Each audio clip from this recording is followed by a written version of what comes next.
تايسا يمدق ما بو يتشدي دا أبي يتشتش بيت الزواب للصرمان حق ما نيتر قشتيان بين الصرخة داوم لي أنا قشتيان بين الصرخة أبي حلك ما بو بكني ما بتشوبر كل شوب كاين الصرخة معنا والله كاكا هاتونا لين ما أيرمينين بما يحوط رجبي تسولي كانوا أيرمينين نازانم هزي قوراها تبون بقشو فلا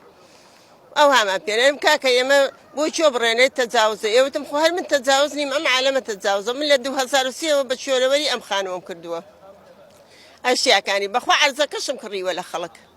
إتنازانم ديان أو تحلك ما بوب كان خاليك ما عندنا تشتيك ما عندنا أم حزبانة بين الجواب للسلمان يعني أو تاني حلك ما بودان النازاني قلت شوب كنا بخوا ما قبتم خيمة هلدم هيج ما تعلمني كري خانوم بو نادري وين راسي بيه نبخوا موشيك هي نبخوا أنا معاش ما ينيت ما من عليش بو خوي خوش بي هر باي خوي يعني بخوا باي مال من الخوش يعني وتا وكريت رشمه وتا وعدرك لي خوا قايلي نيتي بخوا بياني ليش يعني على سروي هاتين الجواب أنا بخواز ليش يعني ده باشه پیش پیم تو شوار منالی هتیوم لسلام منال أنا بس شيء بخير وكذا موشيك نبيت ودواتر خانو قش بروك نعلم بخوا ويا بخوا كريم وريده كم بو نادري قلنا علاجي نبيت بخوا للدم خوم يقرموا أنت نازم قرشوب كين السرخو معنا بخوا لبياني ودانشتو ما قريه خوا قايليه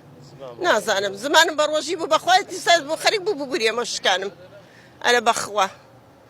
أنت تصوري أم دس أم حكمتين أم حزبانية كان لا ما لي كانوا بزانين داولك عاصم أمانة كين بيت صرخات بزاني أما بس معنا حتى يسأي مدق ما بو يتشدي دا أبي يتشتش بيت الزواب للصرمان حق ما نيتر